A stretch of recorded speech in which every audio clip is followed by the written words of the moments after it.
all-time high, soaring to over $5 per gallon. Buyouts and stimulus money is all dried up. For all, too little and all too late. The stock market crashes. With the already fragile state of the world due to the coronavirus and restrictions on going to work and doing business, the world is transformed literally overnight.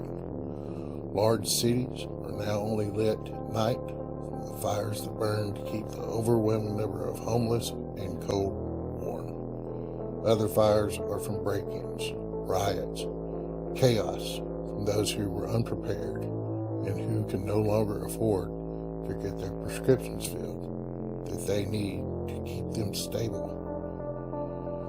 Just think of all the people you currently know that need some type of drug to keep them to where they can cope with a situation before things went bad. Now imagine these same people 3 months into a very different chaos-filled world without medications. Imagine what happens in nursing homes and other elderly care facilities when people no longer come into work because they aren't getting paid. Services to these facilities like oxygen, medications, and even running water and electricity will run out quickly. And remember, gas costs, due to budget cuts, no fuel has been purchased to run backup generators for over a month now. It is the end of the world as we know it. In this new series, I will attempt to give some guidance and tips to help you and your loved ones get through this type of event. I will speak to other experts in emergency management from county and city officials to see what plans, if any, they have in place to deal with this type of event or any emergency, and what suggestions they have to help people survive in a world where survival comes down to a very simple statement coined by Creed Stewart. Survival is simple, just don't die. Whether you're in the middle of a large city in an upper floor condo or in a cabin somewhere in the middle of nowhere, survival basics are very much the same. Shelter, fire, and or the ability to stay warm, water, and food are the most important. If you're in a city, imagine your condo with no running water, gas, or electricity. How will you survive? Do you have a wood-burning fireplace? As there are so many different situations that can happen, and these can change all depending on where you're at in the world, we will focus on the basics, and you'll need to apply these to your life and area accordingly. I've heard so many say being prepared for every situation is literally impossible, and there may be some truth to this, but if we fail to try to succeed, then we have already failed. And I, for one, do not plan on going out with at least trying to do everything I can to make it for just one more day. And hopefully you'll make it with me. For our families, our loved ones, our friends, do we not owe it to them to make every attempt to live through what some would say is a world impossible to survive in?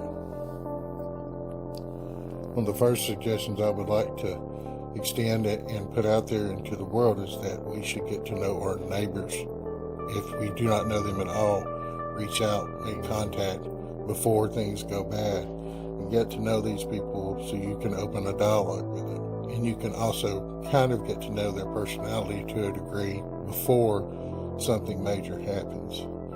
If you've already done this, then you're one step ahead of the game. But knowing your neighbors in any situation, whether it be just a break-in at a local business or maybe a neighbor's house, you can get a real feel for these people and how they will react to a major or more major situation if one should arise. Another suggestion would be to speak with your creditors if you have any.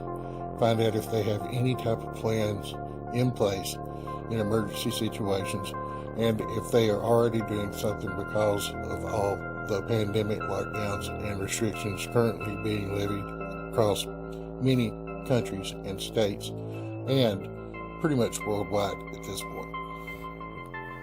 I say this only because the more you know what's coming, the better you can prepare for it.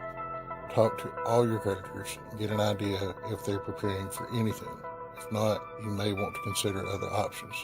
Again, this is totally up to you to do or not to do. But just remember, it's easier to survive a situation you planned for and you've just not wandered into by accident. After taking a look at your financial situation, get back to the basics and take a look at any special needs and or medical attention that you and some of your family members may need to survive. Oxygen, CPAP machines.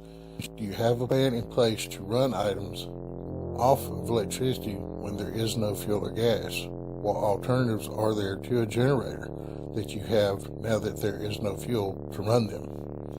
All these things are things you should consider and take into account and apply to your situation if the need should arise. And one that would go without saying is defense, whether it be a shotgun, rifle, pistol, or baseball bat. A defensive weapon will be a must-have in this new world. If you do not have some type of defense, then you have already prepared to fail by doing nothing. Perhaps you feel like you have nothing worth defending, but little regard will be given to your feelings if you find yourself in the path of a group of marauders who are hungry and just want something to eat. The shotgun is great for defense against 1 to 4 individuals, but a semi-automatic rifle would probably be much more effective against a group of 5 or more. Whatever the case, keep in mind that you will need an appropriate amount of ammunition to go along with whatever item you choose. Ammo is currently very expensive, with no signs of price going down within the next year. If anything, the prices of all types of ammunition will probably only continue to climb over the next couple of years due to the current fear-driven market. These are just a few of the beginning tips that I'll be sharing on both my YouTube channel and my podcast over the next few months. If you have any suggestions, comments, or questions, let me know. Until next time, stay safe and be nice until it's time to not be nice. See you in the next episode.